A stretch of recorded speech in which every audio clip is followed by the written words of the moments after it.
That's right, you could be making as many as 8 mistakes in your lifting that are costing you gains.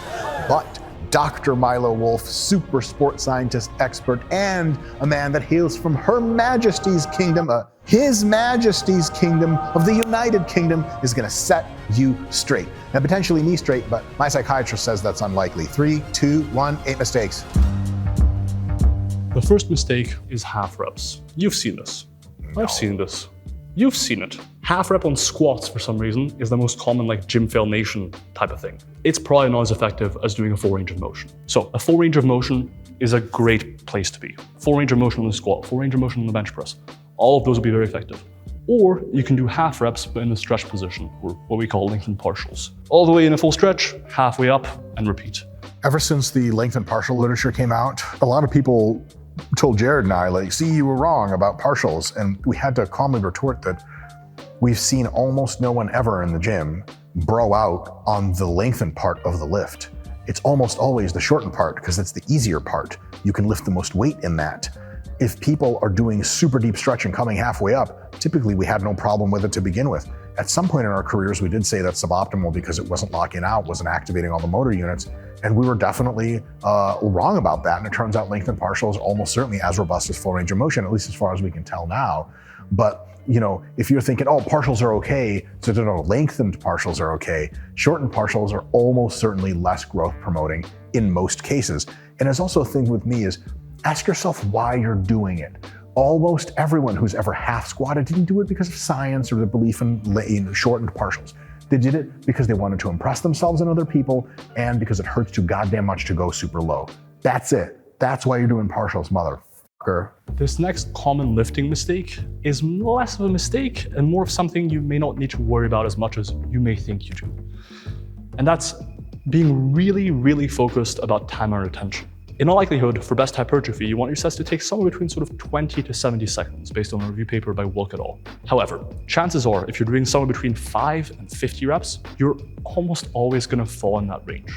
To me, as you get stronger, you realize 2 things. One, from the literature, that there is no decrement in how much muscle you gain as your eccentric pace starts to slow down. 3 or 4 second eccentric grows just as much muscle as far as we know as a 1 second eccentric. However, on pure mechanistic inference, very, very tight logic loop there, the faster you go on the eccentric, the higher the acute probability of injury. So if I can tell you there's a way to train that doesn't have any effect on your growth, but really substantially reduces your injury probability, it probably logically on second order derivative calculus there, it behooves you to think at least maybe I can control my eccentric a little better. And if I'm doing a lot of weight on a compound exercise, if I take 1 or 2 seconds of my eccentric, amazing. We did get a little bit misunderstood in the whole team full ROM situation. People thought we were always advocating a slower eccentric no matter what. The reason we advocated slow eccentrics is most of our YouTube videos at the time were simultaneously coaching people through workouts and teaching them how to connect with their muscles and do the right technique. In a teaching session, a slower eccentric is goated because they can actually correct the path as they go down. A fast eccentric, you're not correcting anything. If you go slow, we can say bring it back a little more, there you go, bring it forward. So as a teaching tool, slower eccentrics are great, and they radically increase the safety of the exercise. For you take home, that means whatever eccentric you're still under control with, and you feel like this isn't really gonna hurt me, is totally fine. The rest is variation. Have times of the year where you're doing some exercises with 3 or 4 second eccentric, some times of the year where it's 1 or 2, everything in between I think is totally fine. Yep. This next one is messing up your rest times in the gym. There is such a thing as resting both too long between sets and not enough. Resting less than 60 seconds, you're probably reducing the potency of each individual set, at least on average, for the average individual, for the average exercise. Likewise though, resting for more than 2 minutes between sets may not, on average, give you more stimulus per set. There's a reason why there's such a thing as too short of a rest time, and that is you are not sufficiently able to stimulate specifically your faster twitch motor units in your muscles, which are the ones that grow the most, the parts of your muscles that grow the most. And so we can go through a checklist to see, have these systems that limit us gotten enough rest? They're probably not going to limit us in the next set.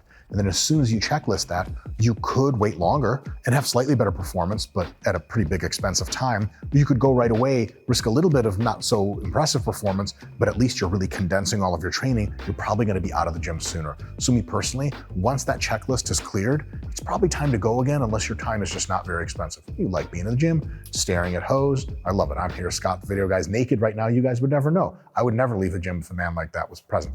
So a couple things we want on a checklist. One, is the muscle itself recovered enough to do another 5 reps? If you're like, man, I can only do 3 reps if I rest this long, you got to rest for longer. 5 reps is kind of the bottom end. Obviously, it's an average. I like anything above 5 is like a good, hard working set.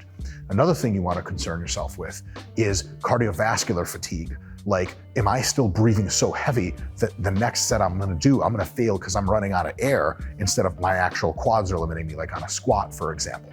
Another one is on neural drive. Like, do you actually feel competent and strong again to be able to do another set? If you look at the Smith incline bench and your first thought is, ugh, and you know that if you rested a little bit longer, you could get 8 reps, but if you had to go right now, you're getting like 4 because your brain just gives up. That's a real thing. Milo, what about like short rest for deficit deadlifts? Like, you need some guts for that shit. You're just not gonna do it. So wait until you feel like, okay, I can fight again. And the last one is synergist muscles. If you're doing squats and your quads are ready to go, you're not breathing heavy anymore, but your lower back is so tight that you know you're gonna do 5 reps and then that's gonna kick out, your quads never get a chance to work because your lower back's gonna make you fail. Those are the 4 check marks you wanna check, and they're not that hard. Let's see, okay, I can definitely do more than 5 reps. I feel pretty strong, synergists are good, and I'm breathing pretty heavy, but not enough that this is gonna limit me on this next exercise. I'm ready to go. Here's where this hits the application part. Calf raises, forearm curls, I mean, look, 10 seconds in many cases just literally checks all of them. Rest 30, then you'll be totally fine. But 2 minutes of rest on calf raises, we say some people time their rest, which is totally cool, but like, Milo, timing 2 minutes on calf raises rest is like you're just trying to waste your time, right? And on the other end, there are exceptions. Sets of 10 in the deficit deadlift, when you're a 500-pound deadlifter, you're gonna need 5 to 10 minutes between each set so that they don't turn into sets of 2. Huge range, and it's all individual application. So what I would say is, if you're not used to reading the signs and signals, start at 1 to 2 minutes and you're golden. As you get more experience with lifting, you look for the 4-factor checklist, start to figure out like, I can go again. It's 45 seconds, I'm ready. My delts feel fine, everything feels fine. On the other hand, if you hit 2 minutes and you're still and the squat bar's loaded, don't go in there and just gas out after 2 reps. Over on TikTok and other social media platforms I purposely avoid, the new thing is saying that anything over 8 reps is totally pointless for hypertrophy. How many studies have illustrated that a variety of rep ranges are roughly equivalent hypertrophy? Dozens. Okay. How many studies have clearly illustrated that training on the very heavy end of the spectrum has robust benefits over light? None. Why are we here still? You can definitely take the higher thing too far. And in fact, one mistake I see arguably the most in the gym is when people do high reps, ending the set way too early. Even in the research, we know that people tend to be pretty bad at pushing themselves close to failure when they do high reps. So we actually conducted the most recent meta-analysis, including all the studies on the topic, looking at how accurate people's predictions are of how close to failure they are. We put them through a set, mid-set or at some point throughout the set, we asked them, hey, how many more reps can you do? They give us their prediction, and then they actually push it to failure. Below 12 reps, people are pretty good. With high reps, because it's light enough, they can kind of just throw it around for most of the time, and because high reps tend to cause you way more discomfort, way more burn, way more out of breath, it can be pretty easy to kind of trick yourself into thinking you're close to failure when you're really not. Or you just don't know. Like you said, the weight's so light, you're like 8, maybe. Yes. Now, that was also seen in meta-analysis. So linearly, pretty much, past 12 reps, people got less accurate. Like by sets of 20 or 30, people were often underestimating themselves by 5 to 7 reps. And at that point, if you're 5 to 7 reps off from failure, your growth is going to be heavily compromised. I have 2 other things that might be helpful. You have to learn to differentiate between the deep, searing, kind of stopping friction feeling in your muscle and the overall discomfort. Psychological discomfort, cardiovascular, blah. You gotta know, like, I'm breathing heavy. That doesn't mean the set's over. When your quads start doing this, the set's pretty close to over because it's actually in the muscle. And the second thing I like to do is I love using MyoReps and the MyoRep match system for this. I'll do sets of 30, quote unquote, all the time, but I'll start with a set of 12, I'll rest a few seconds, and I don't stop at 12 arbitrarily. I stop when I'm pretty close to failure. Now, I'm sure I'm a few off, but then I do a few more reps, rest, a few more reps, rest, and every time, not only am I getting close to failure, so I'm checking the boxes of failure proximity of those mini sets, but I'm actually getting the groove to where I feel like, ooh, let me push it a little more. Oh yeah, that was really for sure close to failure. And so I get a bunch of failure approximations with probably a 20 RM load, but the set takes me 30. A straight set of 30, you'll almost never see me do for the two reasons that I don't really know if it's failure, and also that shit hurts, bro. Who's doing Fuck that? The final tip I got is week to week, try and be more aggressive with your progression for higher rep sets compared to heavier sets. Chances are for heavier sets, you're already in the rep ballpark. With lighter sets, pushing it by say an extra 2 reps every week, at least initially with a new movement for high rep ranges, can allow you to really quickly at least get in the right ballpark. The next mistake we see all the time is doing too many sets in a single workout. But wait a minute, isn't high volume goated for hypertrophy? Kind of is. In fact, for your best hypertrophy, the most recent analysis suggests you should likely be doing sort of 30 to 40 fractional weekly sets. So back work would count as half a set for your bicep, for example. So even though 30, 40 sets might sound insane, it's actually reasonable when you think that, 20 sets of lats, that's 10 sets for biceps, might only be 20 sets of curls per week. However, doing too much volume in a single workout isn't ideal. And most people who are following a push-pull legs routine, while also trying to achieve high weekly volumes, are probably doing this. Here's where the most recent meta-analysis by Remmert and colleagues comes in. They looked at how many sets can you do in a single session for a single muscle and see further hypertrophy. As you'd expect, higher volumes were better for hypertrophy. Going all the way to around 10 or 11 fractional sets in a single workout for a single muscle did lead to more hypertrophy. But past 11 sets, it wasn't really clear anymore whether that caused any additional hypertrophy. So in a traditional bro split for sure, in a traditional push-pull legs routine, where you might be doing, 2 chest movements, 2 tricep movements, maybe an overhead press, at that point you're getting up to the sort of 20 sets for triceps in a single workout. Those last 10 sets might not be doing all that much anymore, and you'd be better off splitting them into more workouts. So if you're currently doing high volumes, but you're only training muscle twice a week, potentially try splitting it into 3 workouts to get at maximum around 10 sets for a single muscle in a single workout. That'll be a more effective distribution of your volume. Yeah. One thing I'll say is from a practical perspective, 2 things.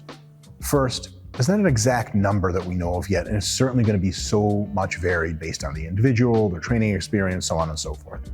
But just remember that when you've done 5 or fewer sets per session, you can comfortably do more and still benefit. You can always do high frequency and just do 5s a few times a week and be fine, but you can do more up to 10 almost certainly. If you go 10 to 15, in some cases you might have massive benefits. But if you're doing 15 or 20 sets per muscle per workout, you just might be better off being fresher for those by splitting them up into more sessions for the week. The second thing I'll say about this is that my preferred method, or one of them, of autoregulation is to at least just kind of real test it. If you are getting massive pumps and getting sore for days for a muscle, just don't do any more sets. In all likelihood, it's probably just gonna push your recovery to the limits and not offer a ton of gains. But if you feel like after 8 sets of triceps, you don't have a crazy pump, you've done this workout a few times, you heal like the next day, then yeah, probably go to 12 to 15 and see how that goes. So all of these numbers are a really good starting point. Listen to your body intelligently to let you know, am I still here putting in productive sets, or have my productive sets ended 6 sets ago and I'm just spinning my wheels? And the last thing I'll say is a tip I picked up from Mr. Menno Henselmans. When you're doing straight sets of an exercise, not a superset or something like that, and you are down to below 50 or 60% of your typical rep strength, it's probably time to go home. So if you can, let's say, do the flies fresh for, sets of 10 with the 30s, and now you're 8 exercises deep into your chest day, which lasts a day, and you go clock, you punch in, you punch out, you put your union hat on, and towards the end of that 8-hour reach piana arm workout, you're doing, the 10s for sets of 8, man, all of those faster twitch fibers that typically grow, they're smoking a cig. They got hours out ago. They aren't even doing anything, but we know they're doing one thing for sure. You're still adding fatigue. Stimulus, we want to go up. But if the stimulus starts to kind of do this after 10 or 12 or 15 sets, the fatigue still goes up basically in a straight line, possibly more than a straight line, right? Because once you do some degree of muscle damage, your muscle's kind of apt to take on even more damage after that. So just remember, hit it hard, somewhere in that 5 to 10 per session range, maybe more if you can. Otherwise, it's time to cool it. And if you really want to train a lot, recover, come back Wednesday or Thursday of that same week, hit it again. Did I say anything wrong? I think that's solid. Practically, for every 10 sets you want to do for a muscle in a given week, I would add 1 training day for that week. Easy. Specializing 3 or 4 days a week might be great. 100%. As we just described throughout the video, the best training for hypertrophy is actually relatively high volume. You can spend a lot of time in the gym and see a benefit. So if you're spending more time on your warm-up than you really need to, you're taking time away from doing productive sets for hypertrophy. And the truth is, a good warm-up for hypertrophy really doesn't have to take long. In most cases, it should take 2 to 10 minutes in duration. The 2 to 3 things a good warm-up for hypertrophy really tries to achieve is 1, get your body temperature up, 2, elevate the target tissue temperature, so essentially the body parts you're training, and 3, accrue the potential, what we call in the research, post-activation performance enhancement effect. That's fancy talk for essentially doing a heavy set before your hypertrophy work can oftentimes enhance your performance on the subsequent sets. Waking up your nervous system. Pretty much. So that can really easily be achieved in a few steps. 1, if you're walking to the gym or cycling to the gym, like a European would, chances are your body temperature is already up. You can kind of skip that step. If it's not, a couple minutes on a treadmill or a relatively high rep set on the actual movement is enough to do that. 2, elevating the target tissue temperature. If, for example, you're bench pressing, just doing a set of 10 reps at say like 40% of your max or with the bar, anything of that sort will be enough to elevate the body temperature and the tissue temperature sufficiently. Finally, for the post-activation performance enhancement effect, it seems like just doing 1 to 3 reps with between around 70 to 90% of your max, or anywhere between around your 12 to 15 rep max and your sort of like 3 rep max. Anything that's in that realm of how heavy it is enough to elicit that effect. Wear sweats to the gym. You can always strip down when you're pumpy and juicy. It baffles me how many people show up to the gym, no offense, with a tank top and they're not even pumped. What is the point of a tank top if you're not jazzed up? But on a serious note, wear sweatpants, wear a sweatshirt, get through your first couple of warm-up sets on your exercise, even your first couple working sets. Then you can always pull the sweatshirt off. You're warm, everything's great. The other tip is I like to use the 12-8-4 system. It's just easy to remember. 12 reps with your 30 rep max, rest a little bit, a set of 8 with your 20 rep max, and then a set of 4 with roughly your 10 rep max. And then the next set, you just do your actual work set. Normal amount of rest, a few minutes between each one, 1 to 2 minutes, and you're good to go. That's for the first exercise for that muscle group for the day. Afterwards, I take a page out of Jay Cutler's book. He actually coined a term back in the day called feel sets. It was like, you just got finished benching. Now it's incline dumbbell time.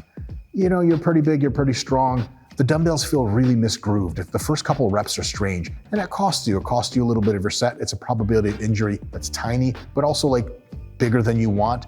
So what he would do is he would just do 1 set of a weight that was pretty close to the weight he wanted to use, just to feel it out. A set of 4 reps, maybe a set of 8 reps, just really groove in and be like, okay, now I'm ready. It costs you an extra minute, but if you're bigger and stronger and you're worried about injuries, it's gonna make that first set feel amazing. Do you have to do it all the time? No. On some exercises, you'll need more than a few feel sets, or at least more than 1. For example, you just got done high bar squatting for 4 sets. Now it's leg press time. You're leg pressing 600 pounds. I wouldn't just go and put 600 pounds on there and just hit it for a work set. I probably wouldn't even go hit it for a set of 5. I'd probably do like a set of 4 to 6 reps with like 300 or 400 pounds, and then a set of 2 to 3 reps with 600 pounds, rest a little bit, and then get to it. So if you're really big and strong, you do need a few more warm-ups, but the number of reps per warm-up really curtail.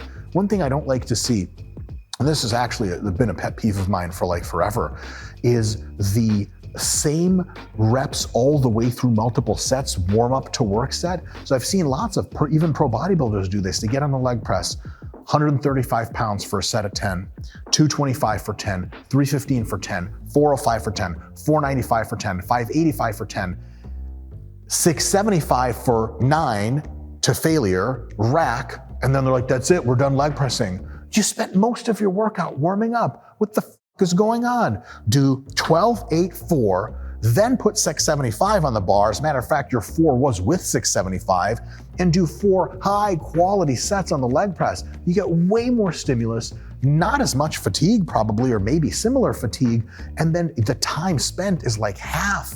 That to me is the craziest thing. When you can't tell someone's set is a warm-up set or a work set, you have a fucking problem. Our final mistake is worrying far too much about overtraining. Now, there are instances where overtraining is absolutely a concern. But in the context of training in the gym, 90% of the people watching this, or more, should likely be worried about undertraining, not overtraining. For one, we have next to no instances in the literature of people overtraining, even with protocols as ridiculous as doing like 5 to 10 max outs every day on the squat. So 5 to 10 1RMs on the squat.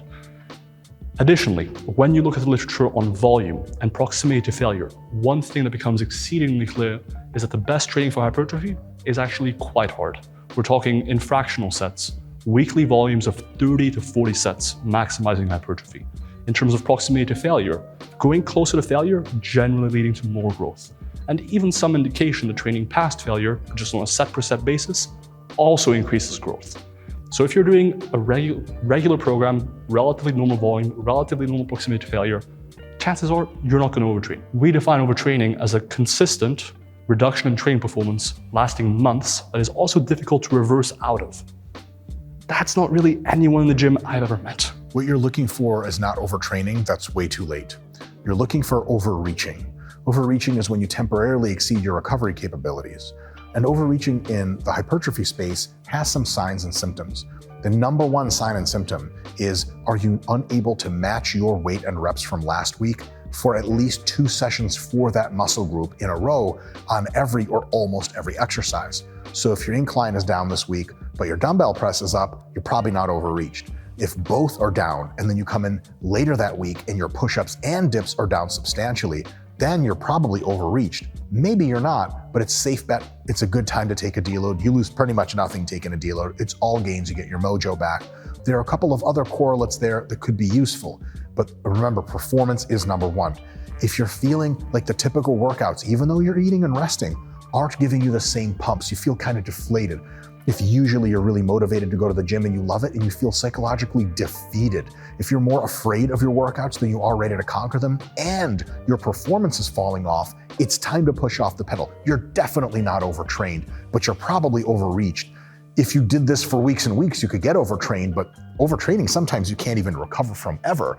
You don't want to go into that zone. So when you can no longer push the pace and you feel kind of fucked up all over and your motivation is gone and you're getting weaker session to session for the same muscle and probably for most muscles, if not all of them, it's time to cut it off, take an easy week, feel your mojo again, eat plenty of food, come back and just crush the shit. When you come back, start nice and easy and work your way back up. That's how to make sure you're both not overreaching too much, definitely not risking overtraining, but on the other hand, you want to know that you have to push yourself in order to get the best gains. So if you are doing, let's say, 8 sets per muscle per session twice a week, 16 total, and you're getting close to failure and your strength is stable and even moving up a little bit, and every time you train, your muscles heal soreness-wise a few days before you train again, you feel strong, next time do 9 sets. And then do 10, and then do 11 next week, and the week after that do 12. If your performance is stable and or climbing a little bit, which in a properly periodized plan, it should be climbing a little bit, if you could still progress and you still feel decent, man, just keep going. And that's one last thing I'll say, is a lot of people just start feeling the burden of how hard training is, and they'll be like, oh, I'm overtrained. One of my least favorite detectors of overtraining, which isn't real, it's just a myth in the evidence-based space, is people be like, are you feeling sore? What the f? I get sore on Monday and I'm sore all the way till Thursday where I hit it again and I'm all the way sore till Sunday. And this happens 6 weeks in a mesocycle, my entire 26 years of training. That's totally fine. The question is, when you come to the gym, can you hit your numbers again and then some? If the answer to that is yes, keep going, keep eating, keep training, keep grinding. If your progress is ground to a halt and you feel like shit and you're feeling like diffuse joint pain and at the same time, you are feeling kind of like defeated for the process of training, yeah, but it's probably time to back off. But remember, backing off every few weeks anyway is just a good safety precaution and costs no downside. One thing we know reliably from the literature is that if you deload every 5 or 6 weeks versus if you don't deload for 20 weeks, you get the same results. So if I told you you have to train easy for 1 week and get the same results, I mean, you're YOLO and training, everything's going well, go train, don't deload. But if you're like, man, I really feel like I need to deload, you're not gonna miss out on gains. We know this through science. Well, folks, that was really fun. Now I did a lot of learning and I know what I've been doing wrong. And I mean in life. In training, I'm fine. It's just a lot of life's not going my way. Milo, any life advice for the people before we sign off? If you don't try to float with me after the shoot, I'll be very disappointed.